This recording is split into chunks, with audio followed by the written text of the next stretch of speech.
ನಮಸ್ತೆ ಚೇಳೂರು ನ್ಯೂಸ್ ಕನ್ನಡಕ್ಕೆ ಸ್ವಾಗತ. Cheluru circle inspector PR Janardhan ರವರು ಬಟ್ಲಳ್ಳಿ ಸರ್ಕಾರಿ ಪ್ರೌಢಶಾಲೆಯ ಹಳೆಯ ವಿದ್ಯಾರ್ಥಿಗಳ ಸಂಘ ಆಯೋಜಿಸಿದ್ದ ಪ್ರತಿಭಾ ಪುರಸ್ಕಾರ ಮತ್ತು ಗುರುವಂದನೆ ಕಾರ್ಯಕ್ರಮಕ್ಕೆ ಆಗಮಿಸಿದಾಗ ತುಂಬು ಹೃದಯದಿಂದ ಸ್ವಾಗತ ಕೋರಿ ಹಳೆಯ ವಿದ್ಯಾರ್ಥಿಗಳ ಸಂಘದ ಅಧ್ಯಕ್ಷ ಡಾಕ್ಟರ್ NS ಶ್ರೀನಿವಾಸ್ ಮತ್ತು ಪದಾಧಿಕಾರಿಗಳು ಹೃದಯಸ್ಪರ್ಶಿಯಾಗಿ ಸನ್ಮಾನಿಸಿ ಗೌರವಿಸಿದರು. ಕಾರ್ಯಕ್ರಮ ಉದ್ದೇಶಿಸಿ PR ಜನಾರ್ದನ್ ರವರು ಮಾತನಾಡಿದರು. ವೃತ್ತ ನಿರೀಕ್ಷಕ ಮತ್ತು ಈಗ ಒಂದು 6 ತಿಂಗಳಿಂದ ನಮ್ಮ ಕೆಂಚಾರಹಳ್ಳಿ ಅಂತ ಹೇಳಿದ್ರೆ ಕೆಂಚಾರಹಳ್ಳಿ ಮತ್ತು ಬಟ್ಲಹಳ್ಳಿಯಲ್ಲಿ ಸಹ ನಮ್ಮದೇ ಇನ್ಚಾರ್ಜ್ ಇದೆ. ಇಲ್ಲಿ ಸರ್ಕಲ್ ಇನ್ಸ್ಪೆಕ್ಟರ್ ಆಗಿ ಕೆಲಸ ಮಾಡ್ತಾ ಇದ್ದೀನಿ. ಈಗ ಈ ಒಂದು ಬಟ್ಲಹಳ್ಳಿ ಅಂತ ಹೇಳಿದ್ರೆ ಒಂದು ಸ್ವಲ್ಪ ರಿಮೋಟ್ ಆದಂತಹ ಏರಿಯಾ ಇದು. ಈ ಏರಿಯಾದಲ್ಲಿ ಈ ಥರ ಸರ್ಕಾರಿ ಶಾಲೆಯಲ್ಲಿ ಇನ್ನು ಮಕ್ಕಳುಗಳು ಎಲ್ಲ ಸ್ಕೂಲ್ಗಳು ಸುಮಾರು ಜನ ಸರ್ಕಾರಿ ಶಾಲೆಯಲ್ಲಿ ಕಾನ್ಫಿಡೆನ್ಸ್ ಇಲ್ಲದೆ ಬೇರೆ ಗೌರ್ಮೆಂಟ್ ಶಾಲೆಗಳನ್ನು ಬಿಟ್ಟು ಪ್ರೈವೇಟ್ ಶಾಲೆಗಳಿಗೆ ಜನಗಳೆಲ್ಲ ಹೋಗ್ತಾ ಇದ್ದಾರೆ. ಇವತ್ತು ಸರ್ಕಾರಿ ಶಾಲೆಯಲ್ಲಿ ಇಷ್ಟೊಂದು ಮಕ್ಕಳುಗಳು ಇರೋದನ್ನು ನೋಡಿ ನನಗೆ ಮೊದಲನೇದಾಗಿ ಭಾಳ ಖುಷಿ ಆಯಿತು. ಅದಕ್ಕೆ ನಾವು ಯಾರಿಗೆ ಹೇಳಬೇಕು ಅಂತ ಹೇಳಿದ್ರೆ ಧನ್ಯವಾದಗಳನ್ನ ಇಲ್ಲಿರೋಂಥ ಹಳೆಯ ವಿದ್ಯಾರ್ಥಿ ಸಂಘದವರಿಗೆ ಮತ್ತು ಇಲ್ಲಿರೋಂಥ ಎಲ್ಲ ಶಿಕ್ಷಕ ವೃಂದದವರಿಗೆ ನನ್ನ ನಮಸ್ಕಾರಗಳು. ಏಕೆಂದರೆ ಈ ಒಂದು ಸಂಸ್ಕೃತಿ ಬೆಳಿಬೇಕು. ಸರ್ಕಾರಿ ಶಾಲೆಗಳು ನಾವೆಲ್ಲ ಓದಿದ್ದೆಲ್ಲ ಸರ್ಕಾರಿ ಶಾಲೆಗಳಲ್ಲೇ ಓದಿದ್ದು. ಮತ್ತೆ ಮುಖ್ಯವಾಗಿ ಯಾವ್ದಾದ್ರು ಒಂದು ಭಾಷೆನ ಚೆನ್ನಾಗಿ ಕಲ್ತ್ಕೋಬೇಕು.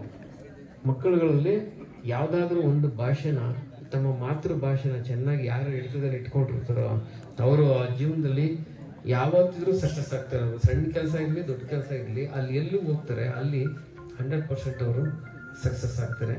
ಈ ಏಜ್ನ ಮಕ್ಕಳುಗಳಲ್ಲಿ ಹೇಳೋದ್ರಲ್ಲಿ ಹೆಣ್ಮಕ್ಳು ಯಾಕೆ ಅಂತ ಹೇಳಿದ್ರೆ ಹೆಣ್ಮಕ್ಳಿಗಿಂತ ಗಂಡು ಮಕ್ಕಳಿಗೆ ಇವಾಗ ಸ್ವಲ್ಪ ಸ್ಪೋರ್ಟ್ಸ್ ಆಕ್ಟಿವಿಟೀಸ್ಗಳು ಅದು ಇದು ಇದರಲ್ಲಿ ಹಾಕ್ಬೇಕು. ಅವ್ರಿಗೆ ತುಂಬ ಎನರ್ಜಿ ಜಾಸ್ತಿ ಇರುತ್ತೆ ಅವ್ರಿಗೆ. ಆ ಎನರ್ಜಿನ ಇವ್ರೇನು ಮಾಡ್ತಾರೆ, ಹೆಣ್ಮಕ್ಳು ಮನೆಯಲ್ಲಿ ಅವ್ರನ್ನ ಕೂಡ್ಸಿ ಅಭ್ಯಾಸ ಮಾಡ್ತಿರ್ತಾರೆ. ಮನೇಲಿ ಕೂತ್ಕೊಂಡು ಚೆನ್ನಾಗಿ ಓದ್ಕೊಂಡ್ಬಿಡ್ತಾರೆ.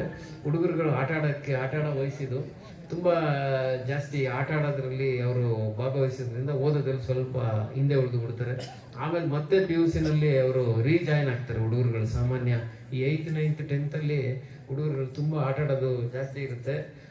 ಆದರೆ ಸ್ವಲ್ಪ ನಾನು ಹೇಳೋದೇನೆಂದರೆ ಒಂದು ಅರ್ಧ ಆಟ ಆಡಿ ಮತ್ತು ಇನ್ನೊಂದು ಅರ್ಧ ನೀವು ನಿಮ್ಮ ಎಜುಕೇಷನ್ ಒಳಗಡೆ ತೊಡಗಿಸ್ಕೊಳ್ಳಿಲ್ಲ ಅಂತ ಹೇಳಿದ್ರೆ ಇಷ್ಟೆಲ್ಲ ಇಲ್ಲಿ ಇವರೆಲ್ಲ ಕಷ್ಟಪಡ್ತಾ ಇರೋಂಥದ್ದು, ಶಿಕ್ಷಕರು ಅಂಥದ್ದು, ನಿಮ್ಮ ತಂದೆ ತಾಯಿಗಳು ಕಷ್ಟಪಡ್ತಾ ಇರೋಂಥದ್ದು ವ್ಯರ್ಥ ಆಗ್ಬಿಡುತ್ತೆ.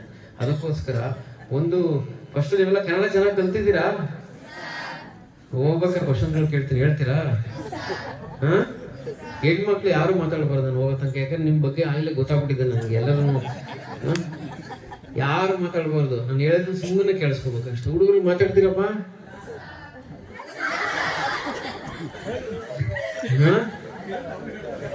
ನಿಮಗೆ ಸಂವಿಧಾನದಲ್ಲಿ ಸ್ವತಂತ್ರ ಕೊಟ್ಟಿದೆ. ನಿಮ್ಗೆ ಯಾವ ಇಷ್ಟ ಭಾಷೆ ಮಾತಾಡಿ. ಆದ್ರೆ ನೀವು ಪ್ರಗತಿ ಹೊಂದಬೇಕಾದಾಗ ನೀವು ಈಗ ಸ್ಕೂಲಲ್ಲಿ ಸ್ಟೂಡೆಂಟ್ಸ್ ಆಗಿದ್ದಾಗ ಕನ್ನಡನ ತುಂಬಾ ಚೆನ್ನಾಗಿ ಕಲ್ತ್ಕೋಬೇಕು. ಚೆನ್ನಾಗಿ ಅಂತ ಹೇಳಿದ್ರೆ ಈಗ ಇವರೆಲ್ಲ 9 ಜನ ಕೂತಿದ್ರಲ್ಲ, ಆ 9 ಜನ ತರ ಎಲ್ಲರೂ ಹಾಕ್ಬೇಕು, ಎಲ್ಲರೂ ಕಲಿಬೇಕು.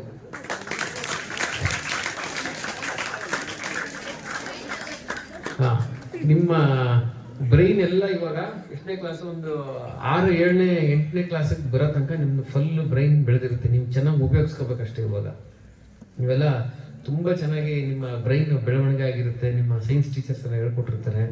ಅದನ್ನ ಚೆನ್ನಾಗಿ ಉಪಯೋಗ ಮಾಡ್ಕೊಳ್ಬೇಕು. ಇನ್ನೊಂದು ವಿದ್ಯಾರ್ಥಿಗಳ ಕಿವಿ ಮಾತೇನೆಂದ್ರೆ ಸ್ವಲ್ಪ ಸ್ಪೋರ್ಟ್ಸ್ ಆಕ್ಟಿವಿಟೀಸ್ಗಳಲ್ಲಿ ನೀವೆಲ್ಲ ಭಾಗವಹಿಸ್ಬೇಕಾಗ್ತದೆ.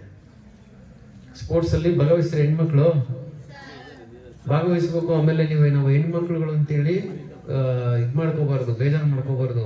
ಸ್ಪೋರ್ಟ್ಸ್ ಆಕ್ಟಿವಿಟೀಸ್ ಅಲ್ಲಿ ಪ್ರತಿಯೊಂದರಲ್ಲೂ ಚೆನ್ನಾಗಿ ನೀವು ಎಷ್ಟು ಬಳಸ್ತೀರಾ ನಿಮ್ಮ ಆರೋಗ್ಯ, ನಿಮ್ಮ ದೇಹ ಏನಾಗುತ್ತೆ ಅದಕ್ಕೆ ಅಡ್ಜಸ್ಟ್ ಆಗ್ತಾ ಹೋಗ್ತದೆ.